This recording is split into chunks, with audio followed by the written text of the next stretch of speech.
오늘 읽은 본문 말씀을 가지고 인간 예수가 이루고자 한 세상이라는 제목으로 함께 은혜를 나누도록 하겠습니다. 한번 따라해 보시기 바랍니다. 인간 예수가 이루고자 한 세상. 인간 예수라니까 좀 이상하죠, 여러분? 좀 이상하네요. 말씀을 드리면 아마 이해가 될 줄로 믿습니다. 한 주간도 평안하셨습니까? 네, 하나님의 은혜가 우리 모든 성도님들 삶에 늘 넘치시기를 바랍니다. 다시 하겠습니다. 아멘을 좀 크게 해주셔야 돼요. 하나님의 은혜가 우리 성도님들 삶에 늘 넘치시기 바랍니다. 아멘. 네, 그래야지 은혜가 딱 들어오는 거예요. 여러분, 하나님의 구원의 그 대단함은요, 우리 성경을 보면 여러 가지로 말씀드릴 수가 있지만 우리 기독교에서, 성경에서 또 교회에서 말하고 있는 그 대단함은 크게 두 가지로 말씀드릴 수가 있습니다. 첫 번째는 뭐냐면 그 구원의 시점에 있어요. 구원의 시점. 구원의 시점이 뭐라고 성경에서 말씀하고 있느냐? 우리가 아직 죄인 되었을 때라고 말합니다. 로마서 5장 8절 말씀을 우리는 잘 알고 계시죠? 우리가 아직 죄인 되었을 때에 그리스도께서 우리를 위하여 죽으심으로 하나님께서 우리에 대한 자기의 사랑을 확증하셨느니라. 그래요. 그래서 구원의 시점이 언제라는 거예요? 죄인 되었을 때. 죄인 되었을 때 이미 하나님께서 뭘 완성시켰어요? 구원을 완성시키셨다라는 거예요. 이게 기독교에서 말하는, 하나님께서 말하는 구원의 대단한 점이에요. 왜냐하면 죄인 되었을 때라는 것이 뭐예요? 어떤 것을 의미합니까? 우리가 아직 구원받을 만한 자격이 없을 때, 구원받을 만한 능력이 없을 때, 바로 그때 하나님께서는 구원을 이루어 놓으셨다는 거예요. 그때 예수님을 보내주시고 예수 그리스도께서 죽으심으로 우리를 구원해 내셨다라는 것입니다. 그래서 여러분, 우리들은 그것을 믿음으로 우리가 얻게 되는 거예요. 여러분, 다른 종교들은 그렇지 않습니다. 이 세상에 다른 철학들도 마찬가지고 구원도 없지만, 구원에 대한 얘기를 하는 종교도 별로 없지만, 구원에 대한 종교를 말하는 종교들도 보면은 다 어디에 있느냐? 인간의 능력에 있어요. 그래서 죄인 되었을 때가 아니라 너희가 이 정도까지 올라와야지 구원받을 수 있다. 이 정도 깨달음이 있어야지 구원받을 수 있다. 이 정도 능력을 해야지 구원받을 수 있다. 이 정도 정성을 보여야지 구원받을 수 있다. 라고 말해요. 다. 그렇지만 성경에서 말하는 구원은 그렇지 않아요.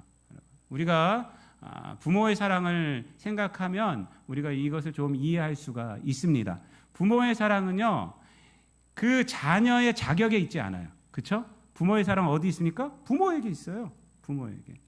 부모에게 있어요. 네가 이 정도 자격이 돼야지 내가 널 사랑할 수 있어 라고 말하는 부모는 거의 없어요. 요즘 보니까 그런 부모도 있더라고요. 보니까 이 정도 돼야 돼 라고, 그러다 보니까 부모 자식 간에 갈라지고 막 싸우고 이런 것도 종종 뉴스를 보지만, 그러나 대부분의 부부들은 그렇지 않죠. 여러분, 그 자녀의 자격이 두지 않고 부모의 사랑. 내가 너를 사랑하는 것은 너에게 자격이 있어가 아니라 내가 사랑하기 때문이야 라고 말해요. 그렇죠? 마찬가지입니다. 하나님께서도 우리를 사랑하시는 것, 우리를 구원하신 것은 죄인 되었을 때, 자격 없을 때 이미 구원을 이루어주시고 믿으면 되는 거예요. 믿으면.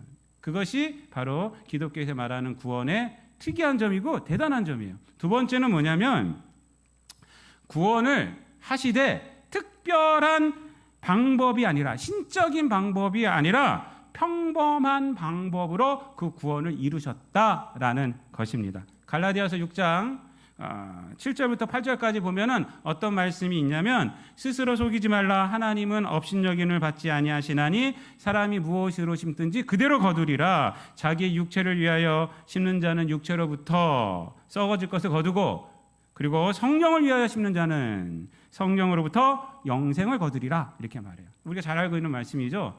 그러니까 이게 무슨 말이에요? 심은 대로 거둔다는 거예요. 심은 대로 거둔다. 그래서 이제 육체를 위해서 심으면 거기서 썩어질 것을 거두고, 성령을 위해서 심으면 그리고 거기서부터 영생을 거둔다. 여러분. 근데 이 말씀대로 구원도 이루셨다는 거예요. 구원도. 하나님께서 구원을 이루시는데, 하나님 이 세상 온 우주 만물을 말씀으로 창조하신 분이잖아요. 근데 그 신적인 능력을 하지 아니하시고 이 땅에 누구를 보내셨어요? 독생자 예수님을 이 땅에 인간으로 보내셨어요. 그렇죠? 인간으로 보내시고 그리고 그분이 어떻게 해서 우리가 구원을 받았어요? 이 땅 가운데 사람들이 인정받았어요? 인정받지 못했어요. 그리고 십자가의 죽으심으로 우리가 구원 얻게 된 것입니다. 이 방법을 쓰셨어요. 그러니까 특별한 방법이 아니라 심고 거둠의 법칙을 그대로 하신 거예요. 성령을 위해 심고 영생을 거두게 하신 거예요. 여러분, 구원도 그렇게 하신 거예요.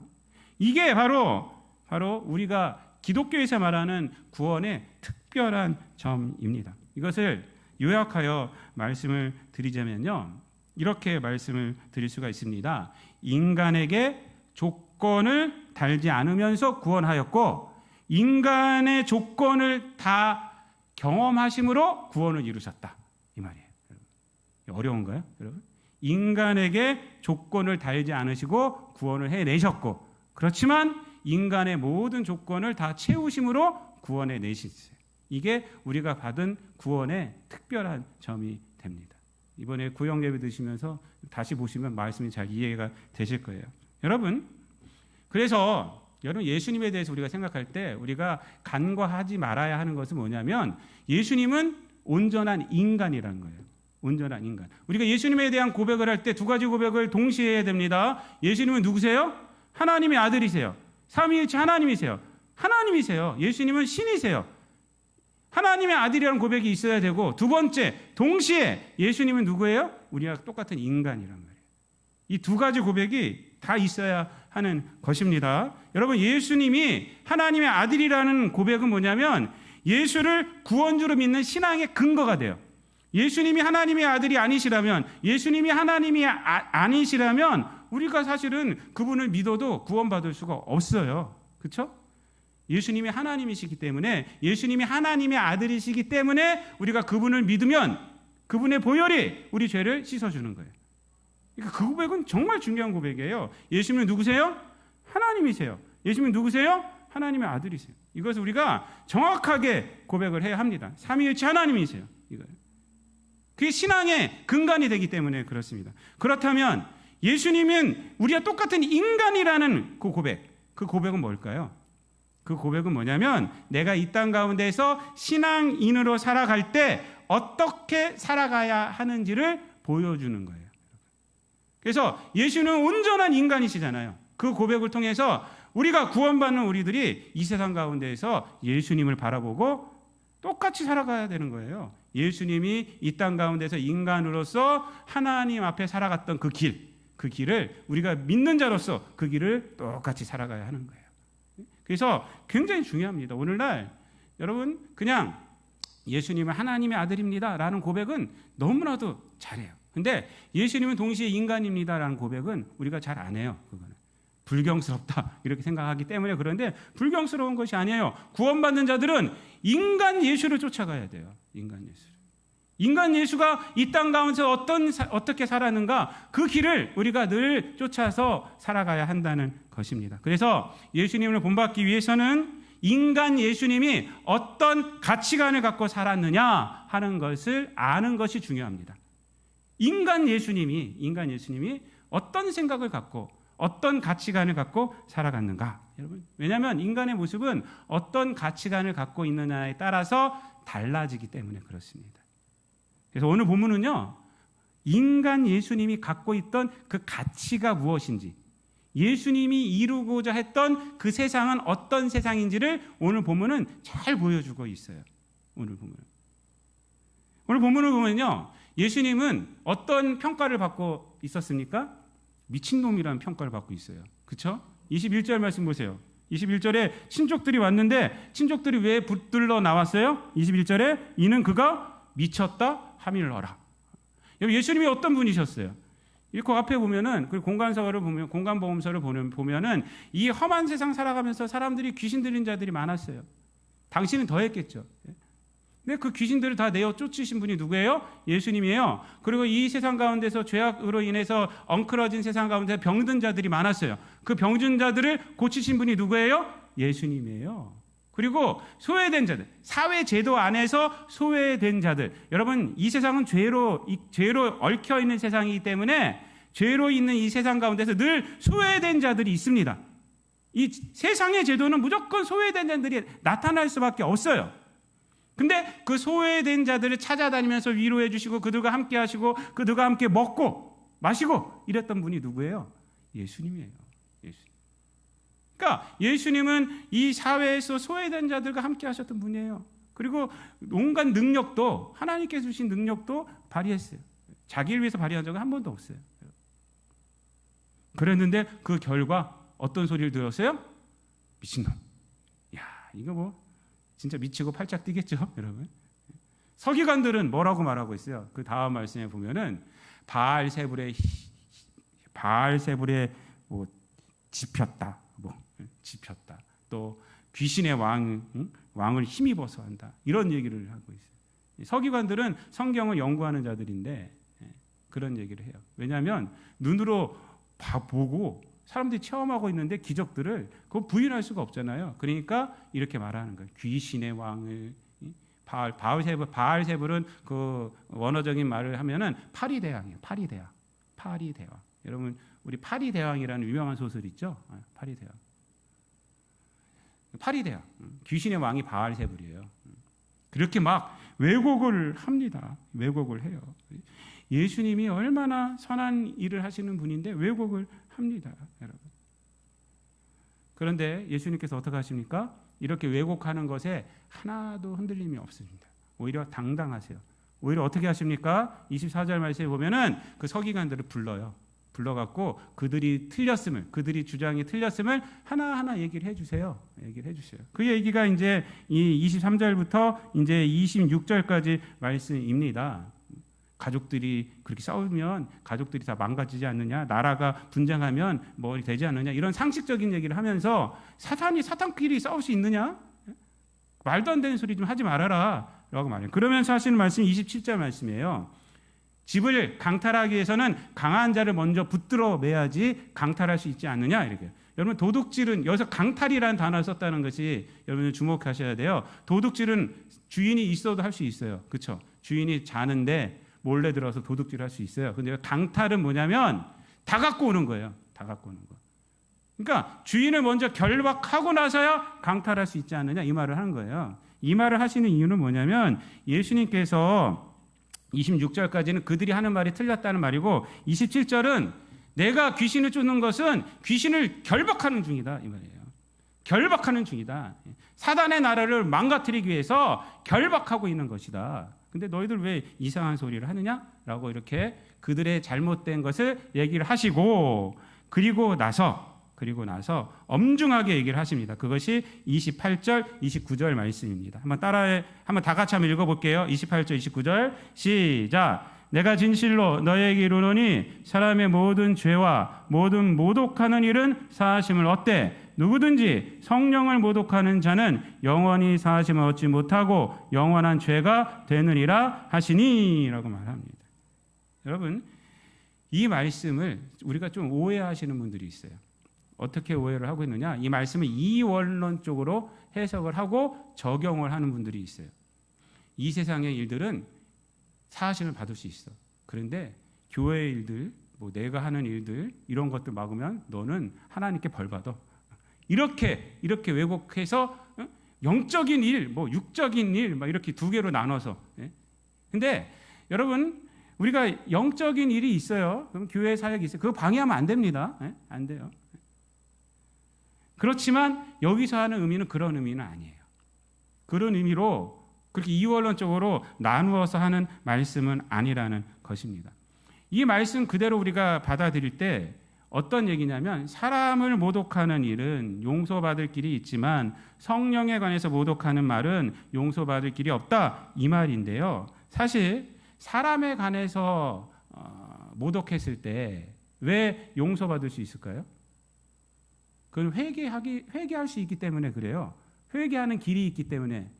회개의 주체는 누굽니까? 회개함을 할 때 용서해 주는 자는 누구예요? 하나님이세요. 하나님. 그렇죠? 그리고 상대방이고. 우리가 하나님 앞에 회개에 대해서 여러분 좀 설명을 좀 잠깐만 드리면 회개할 때 하나님 앞에만 용서받았다고 해서 다 끝난 것이 아니에요. 여러분. 그 사람한테 가서 용서함을 계속 받아요. 하나님께 받은 그 용서로 그 용서의 힘으로 그 사람에게 나가야 되는 거예요. 내가 죄 지은 그 사람한테 나가서 계속 회개를 해야 돼요. 그 사람이 받아줘야 되는 거예요. 그게 회개의 능력이에요. 그걸 또 안 하니까 그렇죠. 하여튼 회개에 대해서는 나중에 설명을 드리고, 오늘은 회개에 대한 말씀을 하는 것이 아니기 때문에, 회개할 주체가, 사람에게 할 때는 회개할 주체가 있기 때문에 그런 거예요. 근데 성령을 모독하는 말은 용서 받을 수 없다는 게 왜 그럴까요? 회개할 때 용서해 주는 주체가 누구예요? 성령님이시잖아요. 근데 그 성령님을 거부하기 때문에, 그러기 때문에 용서 못 받는다는 거예요. 그러기 때문에 지금 예수님께서 하신 말씀은 그거예요. 무슨 영적인 일, 무슨 육적인 일, 이것을 나누어서 그런 것이 아니라 하나님을 모독하고 성령님을 모독했을 때는 회개하는 주체이신, 회개할 때 용서해 주신 주체이신 하나님을 갖다가 저버리잖아요. 그러니까 용서받을 길이 없죠. 그 얘기를 하는 거예요. 그것이 바로 표면적인 얘기고, 여러분, 우리가 중요하게 생각할 것은 뭐냐면, 이 말씀 속에서 예수님이 진정을 하는 소리가 뭐냐 이거예요. 여러분, 예수님을 우리가 여기서 알아내야 돼요. 여러분, 우리 신앙생활은 무슨 진리를 알고 무슨 도를 알고 이런 것이 아니에요.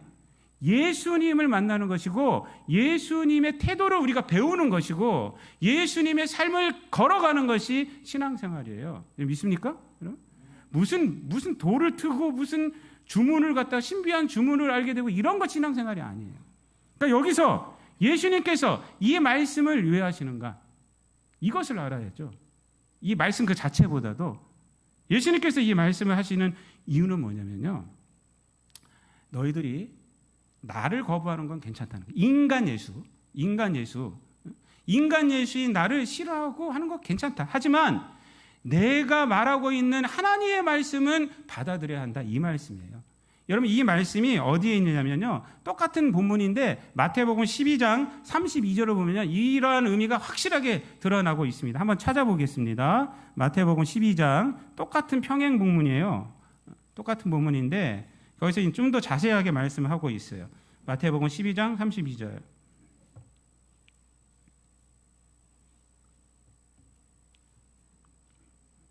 마태복음 12장 32절, 신약 페이지로 19페이지에 있습니다. 19페이지 다 같이 읽어보도록 하겠습니다. 시작. 또 누구든지 말로 인자를 거역하면 사하심을 얻되 누구든지 말로 성령을 거역하면 이 세상과 오는 세상에서도 사하심을 얻지 못하리라, 이렇게 말해요. 말로 인자, 자신을 거역하면 사하심을 얻되 성령을 거역하면 사하심을 얻지 못한다, 이 말을 하고 있는 거예요. 그러니까 인간 예수인 나, 그래 너 싫어해도 좋다 이거야. 그렇지만 내가 하는 말과 이런 말들은 다 거부하면 안 된다. 그럼 받아들여야 한다라는 것입니다. 여러분, 여기서 우리들이 알 수 있는 것이 뭐냐면, 예수님은 인간 예수로서 사람들에게 인정받는 것을 원하지 않으셨다는 거예요. 인간 예수로서, 인간 예수가 이 땅에 오셨는데 그 인간 예수의 모습으로 사람들이 인정해주고 뭐 이런 거 원하지 않으셨음을 알 수가 있어요. 예수님이 진정으로 원했던 것은 뭐냐면, 하나님께서 자기에게 주신 사명을 감당하는 것, 그것을 사람들이 받기를 원했다는 거예요. 오히려 인간 예수를 인정해 주는 건 거부했습니다. 요한복음 6장에 보면 어떤 내용이 나옵니까? 오병이어의 기적이 나와요. 오병이어의 기적. 오병이어의 기적을 베푸니까 사람들이 어떻게 했어요? 예수님을 왕으로 삼으려고 했어요. 인간 예수에 매료된 거예요. 인간 예수의 능력에 매료된 거예요. 그래서 예수님을 왕으로 삼으려고 했을 때 예수님이 어떻게 하셨습니까? 도망갔어요. 나중에 그 사람들이 찾아왔죠? 강 건너서 찾아왔어요. 예수님 왜 여기 계십니까? 우리가 임금으로 삼으려고 하는데 했더니 예수님께서 하신 말씀이 뭐예요?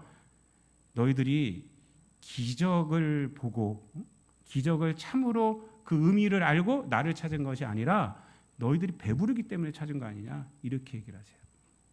너희들이 배부르기 때문에 나를 찾았지 오병이어의 기적의 분명한 내용을 알고 나를 찾았느냐 이거예요.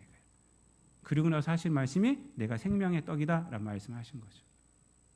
그러니까 인간 예수로 사람들에게 인정받는 거, 인간 예수의 능력으로 사람들에게 인정받는 거는 예수님은 거부하세요. 여기서도 마찬가지입니다. 마찬가지. 예수님은 세상 사람들에게 인정받기를 추구하지 않으셨어요. 사람들이 자기를 어떻게 생각해 주느냐, 그것보다 사람들이 하나님을 믿고 구원받기를 원하셨죠. 이것이 바로 인간 예수님이 갖고 있던 가치관이에요. 이게 가치관이에요. 여러분, 많은 사람들이 다른 사람들이 나를 어떻게 생각하지? 이런 걸 중요하게 생각해요. 그리고 다른 사람들이 나를 미친놈 하고 부르면 거기서 난리가 나죠. 난리가 나요. 예수는 지금 다른 사람들이 뭐라고 그런 거예요? 미친놈, 미친놈. 귀신의 왕의 힘을 입어서 저런 짓을 하고 있다. 그런데도 하나도 흔들림이 없었던 이유는 이 가치관이 있었기 때문에. 그래서 오히려 그 사람들 앞에 당당하게 얘기하죠. 아니다, 너희들은 틀렸어. 왜요? 예수님의 이 가치관이 있었기 때문에, 이 가치관에 의한 삶이 있었기 때문에 오히려 당당하게 나가서 얘기하시고, 그리고 그들의 틀린 점을 지적해 주시고, 그들을 바로잡아 주시고, 그리고 자신의 가치관을 말씀을 하고 있는 것입니다. 여러분, 인간 예수에게서 가장 힘들었던 것은 뭐냐면 무엇일 것 같아요, 여러분? 미친놈이라는 소리를 듣는 것이 아니라 하나님의 말씀이 받아들여지지 않는 것이, 그것이 힘든 거예요. 예수님은. 여러분, 예수님이 원하는 세상은 어떤 세상이었을까요? 그러면 하나님의 뜻이 물이 바다를 덮은 같이 충만한 세상, 그 세상이 예수님이 원하는 세상이에요. 그래서 그것이 어디 나오느냐? 바로 그 다음에 나옵니다. 오늘 우리가 읽은 31절부터 35절까지 말씀이 그 내용이에요. 31절부터 35절은 어떤 거예요? 막 얘기하고 있는데 이제 예수님의 어머니와 또 동생과 누이들이 왔어요. 그래서 무리들이 가서 예수님의 어머니와 누이들과 뭐 동생들이 왔어요. 그랬더니 예수님이 뭐라 그래요? 쫙 보더니 누가 내 어머니와 누이의 형제냐 하면서 그 다음에 하신 말씀이 뭐예요? 한번 35절 말씀 한번 다 같이 읽습니다. 시작. 누구든지 하나님의 뜻대로 행하는 자가 내 형제여 자매여 어머니이니라, 이렇게 말을 합니다. 이 말씀은 내가 큰 뜻을 품고 있으니까 나는 가정을 갖다가 나는 가정은 무조건 희생해야 된다, 이 말씀이 아니에요. 이 말씀이 아닙니다. 이 말씀이 아니라 예수님의 가치가 어디 있는지 알 수 있는 거예요. 나의 가치는 바로 이 모든 세상 사람들이 하나님의 뜻을 행하는 거야. 그게 나의 가치고 내가 바라보는 세상, 바로 그러한 세상이야라고 말씀을 하고 있습니다. 여러분, 예수님은 그래서 오늘 본문 말씀 속에서 말씀하고자 하는 것은 뭐냐면, 인간 예수로서 나라는 인간은 존중받지 못해도 좋다. 그러나 나를 통해서 드러나는 하나님의 일은 인정받아야 한다라는 것입니다. 이것이 바로 예수님의 가치관이에요. 남들이 나를 어떻게 생각하든 괜찮다. 그래서 어떻게 됐습니까? 예수님은 십자가에서 자기 육신을 다 내어주시죠. 다 내어주세요. 생명을 다 내어주시면서 뭐라 그래요? 다 이루었다 그러잖아요. 요한복음 19장 말씀에 보면요, 다 이루었다. 다 이루었다. 나는 이 육신 인정 안 받아도 돼. 인정 안 받아도 돼. 이것을 그냥 불사르고 다 없어져도 오직 나를 통해서 이 땅 가운데 하나님의 구원이 드러나고 하나님의 구원이 이루어지고 그것을 통해서 또한 하나님 믿는 자들이 이 땅에 충만하면 된다라는 것을 그렇게 보여주셨습니다.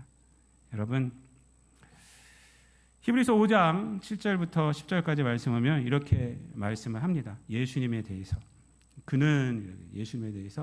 그는 육체로 계실 때에 자기를 죽음에서 능히 구원하실 이에게 심한 통곡과 눈물로 간구와 소원을 올렸고 그의 경건하심으로 말미암아 들으심을 얻었느니라. 그가 아들이시면서도 받으신 고난으로 순종함을 배워서 온전하게 되었은즉 자기에게 순종하는 모든 자에게 영원한 구원의 근원이 되시고 하나님께 멜기세덱의 반차를 따른 대제사장이라 칭하심을 받으셨느니라. 이렇게 말씀합니다. 그러니까 예수님은 육체로 계실 때 어떻게 했다고요? 통곡과 눈물, 간구와 소원, 고난으로 순종을 배웠어요. 그렇게 함으로 뭘 한 거예요? 구원을 이 땅에 이루신 거예요. 구원을 이루신 거예요. 그게 바로 예수님의 생각하는 가치였어요. 이 땅 가운데 하나님의 뜻이 이루어지고 하나님의 나라가 임하고 하나님의 구원이 이루어지는 것이 예수님의 가치, 나를 통해서 그렇게 되는 것이 가치였어요. 그래서 하나님께서 그를 통해서 구원을 이루셨다라는 것을 우리에게 말씀을 해주고 있습니다. 사랑하는 성도 여러분, 인간 예수는 인간 예수로서 인정받으려 하지 않았어요. 그것은 내어버리시고 그리고 오직 하나님의 뜻을 세우기 위해서 전적으로 살았습니다. 이것이 바로 인간 예수의 가치가 되는 것입니다. 인간 예수가 이루고자 한 세상, 그 세상이 지금 이 세상이 된 것입니다. 그렇죠? 그래서 우리가 예수를 믿으면 그래서 하나님의 뜻, 예수님이 이룬 그 세상 안에 우리가 들어가게 되는 것입니다. 우리 성도들은 어떻게 살아야 할까요? 바로 이 인간 예수를 따라서 살아가야 돼요. 신적인 예수, 그 예수님을 믿음으로 우리가 구원 얻었잖아요. 얻었으면 이제 어떻게 살아야 합니까? 인간 예수의 가치관을 가지고 인간 예수님을 따라 그 삶을 본받아서 우리가 살아가야 합니다. 말씀을 마치겠습니다. 사랑하는 성도 여러분, 우리가 세상 살아가면서 남들의 이목에서 벗어날 수 있는 유일한 길은 예수님처럼 하나님의 나라와 하나님의 뜻이 이루고자 하는 가치를 갖고 살아갈 때입니다. 우리의 가치가 크고 더 크고 또 가치가 우리가 더 깊이 있을 때 세상 사람들이 뭐라고 하던 거기에 흔들리지 않아요.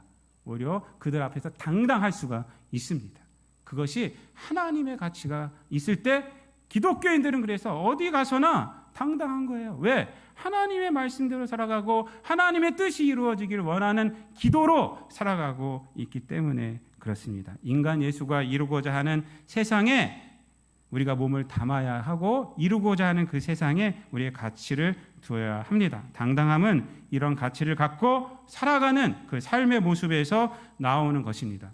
이런 삶이 없으면 우리는 분노와 원망과 시비만 있게 되는 것입니다. 이 가치를 향하여 살아갈 때 당당할 수가 있습니다. 인간 예수님을 본받아 하나님의 나라와 하나님의 뜻의 가치를 두고 살아가셔서 언제나 당당하고 세상 가운데서 깊이 있는 신앙인의 삶을 살아가는 저와 여러분 되시기를 우리 주님 예수 그리스도의 이름으로 축원드립니다. 기도하겠습니다. 사랑과 은혜가 풍성하신 하나님 감사를 드립니다.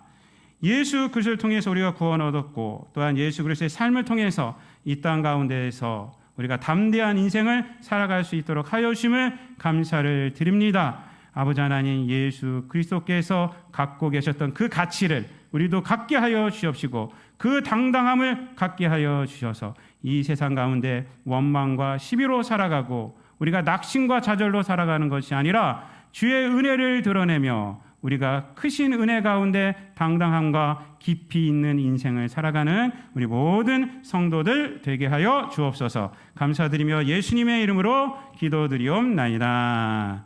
아멘.